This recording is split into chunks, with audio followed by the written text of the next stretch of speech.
সঙ্গে দেখাইছি যে বিএনপি করে আমার পাশে দাঁড়ায়নি, শিবির করে আমার পাশে দাঁড়ালো কেন? বিপ্লব হয়ে যায় তখন তাদের যখন আমরা পুনর্গঠনের কথা বলি তখন এই শিবির করে পাশে দাঁড়ানো যাবে না, ছাত্রদল করে পাশে দাঁড়ানো যাবে না। বরিশালে সর্বপ্রথম পুলিশ আত্মসমর্পণ করেছে, যেটা আমরা পারিনি সেটা আপনারা করেছেন। বইতে পড়তাম আমরা যে আমরা পীর বাঙালি, বাট আসলে আমরা কিন্তু গত 16 বছর ধরে ওইভাবে ঐক্যবদ্ধভাবে কখনো দাঁড়াতে পারিনি। এই ব্যাপারটা নিয়ে আসলে আমাদের সবসময় আফসোস করতো যে আমাদের সেই পীর বাঙালিরা কেন ঐক্যবদ্ধভাবে কখনো দাঁড়ায় না। কিন্তু এর মূল কারণ ছিল কেন দাঁড়াইতে পারেনি, এর মূল কারণ ছিল আমাদেরকে কেউ ওভাবে কানেক্ট করতে পারেনি। মানে আপামর জনসাধারণ এই সরকারের বিরুদ্ধে, এই ফ্যাসিজমের বিরুদ্ধে যে আমরা দাঁড়াবো, এই ব্যাপারটা আমাদের কেউ ওভাবে আমাদের সাথে কখনোই পারেনি। একটা ফ্যাসিবাদকে যে আমরা খুব দ্রুত সময়ের মধ্যে ধ্বংস করতে পারছি, কিন্তু বিষয়টা তো সহজ ছিল না। এখানে হাজারো মানুষের জীবন গেছে, আমরা দেখতেছি লাখো লাখো মানুষের কান্না, আহাজারি। আজকে হাসপাতাল বলতে যায় কত মানুষের ত্যাগ রয়েছে এর ভিতরে। শিক্ষার্থীরা রিক্সাওয়ালা থেকে মোটরবোট থেকে শিক্ষার্থীরা প্রত্যেকে রাজপথে নেমে দীর্ঘদিন যাবৎ বাংলাদেশের যে প্যাসিভারি শাসন ব্যবস্থা চলমান ছিল, সেই প্যাসিভারি শাসন ব্যবস্থার বিরুদ্ধে ঐক্যবদ্ধভাবে রাজপথে নেমে এসেছে এবং প্যাসিভারি শাসন ব্যবস্থার অবসান ঘটায়। সেখানে মূলত নেতৃত্ব দেওয়া হচ্ছে ছাত্ররা। বিশ্বের ইতিহাসে এইরকম আন্দোলন ছাত্রদের নেতৃত্বে, এইরকম স্বল্প সময়ে এত ব্যাপক আন্দোলন আর কোথাও সংগঠিত হয়নি। এবং একটি রাষ্ট্রের সকল ব্যবস্থাকে অব্যবস্থাপনাকে মাটিতে ভুলে মিশিয়ে দেয়। সব মিলিয়ে বলতে চাচ্ছি, বিপ্লব হয়, মানুষ জীবন বাজি রেখে বিপ্লবে অংশগ্রহণ করে, কিন্তু শেষে এসে দেখা যায় যে এবং আন্তর্জাতিক ষড়যন্ত্রের মাধ্যমে সুকৌশলে যারা বিপ্লবী হয়ে ওঠে তাদের মধ্যে বিভাজন তৈরি করে দেওয়া হয়। যখন আমরা বিপ্লব করেছি, কে আওয়ামী লীগ, কে বিএনপি, কে জামাত। আজকে এখানে আসার আসলে আমি যদি বলি যে কারণ একেবারে সামারি করে দেই, 3টা কারণ। একটা হচ্ছে আপনি এটা বলতে পারেন যে একটা প্রজেক্ট দ্বারে দ্বারে পৌঁছানো, ডোর টু ডোর পৌঁছানোর যে একটা বিষয়, আসলে কারো ঘরে না গেলে না তার সমস্যা বোঝা যায় না। দূর থেকে ওই ঢাকায় বসে আমি বরিশালের সমস্যা বুঝতে পারবো না।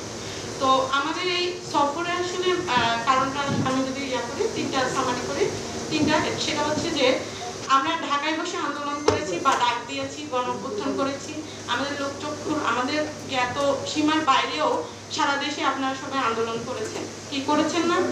বরিশালে সর্বপ্রথম পুলিশ আত্মসমর্পণ করেছে, যেটা আমরা পারিনি সেটা আপনারা করেছেন। এনজিওর কিস্তি প্রথমবার বিকাশ পেমেন্ট করলেই 20 টাকা ইনস্ট্যান্ট ক্যাশব্যাক। আমরা এখন এসেছি যে আমাদের জ্ঞাত সীমার বাইরে থেকে এই আসল যোদ্ধারা কারা, যারা আসলে গণ-অভ্যুত্থান করেছে আমাদের চোখের বাইরে, যেটা আমরা তাদেরকে হয়তো রিচ করতে পারিনি, তাদেরকে খুঁজে বের করা, এটা বলতে পারি না 1 নম্বর কারণ। 2 নম্বর কারণ, আমরা সবাই গণ-অভ্যুত্থান নিয়ে ব্যস্ত ছিলাম, বাট আমাদের একই ডাক ছিল, একই সুর ছিল, একই চাওয়া ছিল। হয়তো চাওয়া একই ছিল, কিন্তু আমাদের মধ্যে ওই আন্ডারস্ট্যান্ডিংটা হয়ে ওঠেনি, বা ওই কোলাবোরেশন, বসা, কথা বলা, এগুলো হয়নি। আর যখন হয় না তখন অনেক মিস আন্ডারস্ট্যান্ডিং ক্রিয়েট হয়।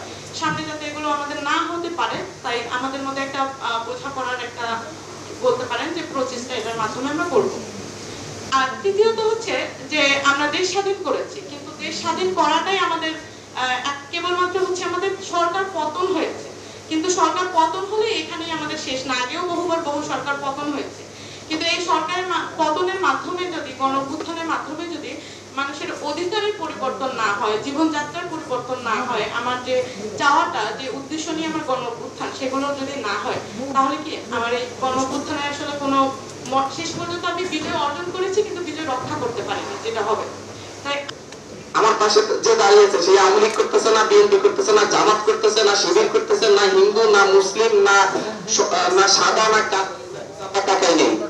আন্দোলন সঙ্গে দেখাইছি যে বিএনপি করে আমার পাশে দাঁড়ায়নি, শিবির করে আমার পাশে দাঁড়ালো কেন? গুলি হওয়ার সময় কিন্তু সেটা চিন্তা করে নেই, এই হিন্দু আমার পাশে দাঁড়ালো কেন, এই বুদ্ধ কেন দাঁড়ালো, এই চিন্তা কিন্তু করে নেই। কিন্তু যখন বিপ্লব হয়ে যায় তখন তাদের যখন আমরা পুনর্গঠনের কথা বলি, তখন এই শিবির করে পাশে দাঁড়ানো যাবে না, ছাত্রদল করে পাশে দাঁড়ানো যাবে না। এতে আমি পাবলিক বিশ্ববিদ্যালয় স্টুডেন্ট কেন জাতীয় বিশ্ববিদ্যালয় স্টুডেন্টের পাশে দাঁড়াবো? সমন্বয় আলাদা, সমন্বয় মানে বিশেষ মানে একটা ভাব চলে আসে। এই যে একটা বিভাজনটা তৈরি হয়, এর মাধ্যমে মূলত হচ্ছে বিপ্লব ব্যক্ত হয়। মুগ্ধদের, আবু সাইদদের প্রত্যেকের রক্ত পিতা যায়। 24-এর গণঅভ্যুত্থানটা ছিল, সেই 24-এর গণঅভ্যুত্থানটা ছিল একদম স্বতঃস্ফূর্ত। কিভাবে স্বতঃস্ফূর্ত একটু বলি আপনাদের। এইখানে আমরা সমন্বয়ক যারা ছিল তারা যদি 2 পা আগাতো, আপামর জনসাধারণ 6 পা এগিয়ে বসে থাকতো। এইখানে এক দফা যখন আমরা ঘোষণা করি, এক দফা ঘোষণা করার অনেক আগে আপামর জনসাধারণ এক দফা ঘোষণা করে বসেছিল। এটা একটা স্বতঃস্ফূর্ত আন্দোলন। এখন এই স্বতঃস্ফূর্ত আন্দোলনের যে স্পিরিটটা, এই স্পিরিটটা কিন্তু একতা, আমরা ঐক্যবদ্ধ জাতি, মানে বাঙালি জাতি আবার নতুন করে ঐক্যবদ্ধ হয়েছে। এই যে স্পিরিটটা, এই স্পিরিটটা আমাদের দাঁড় করাতে হবে, এই স্পিরিটটা আমাদের ধরে রাখতে হবে। এই স্পিরিটটা যেন আমাদের মধ্যে থেকে হারিয়ে না যায়, আমরা যেন আবার বিভাজিত না হয়ে পড়ি কখনো। এই স্পিরিটকে ধরে রাখার জন্য আমাদের একটা স্ট্রাকচার দাঁড় করাতে হবে। অর্থাৎ সারা দেশে ছড়িয়ে ছিটিয়ে থাকা আন্দোলনের সাথে সম্পৃক্ত করে ছাত্র জনতা, ছাত্র নাগরিক, এদেরকে একটা স্ট্রাকচারে আমাদেরকে আনতে হবে।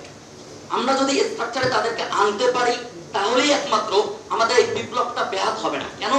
কারণ এর আগে বাংলাদেশে যতটা বিপ্লব ঘটেছে, 90-এর গণঅভ্যুত্থান বলেন কিংবা তার আগে, প্রত্যেকটা বিপ্লব কিন্তু ব্যাহত হয়ে গেছে। অর্থাৎ জনগণ বিপ্লব করেছে, কিন্তু পরবর্তীতে কিন্তু সেই বিপ্লবের যে মূল লক্ষ্য উদ্দেশ্য ছিল সেগুলো কিন্তু আর অর্জিত হয়নি। তাই আমরা এই 24-এর গণঅভ্যুত্থানের যে মূল লক্ষ্য এবং মূল উদ্দেশ্য, একতাবদ্ধ বাঙালি, একতাবদ্ধ বাংলাদেশী, এই মূল লক্ষ্য উদ্দেশ্য কখনো আমরা হারাতে দিতে পারবো না।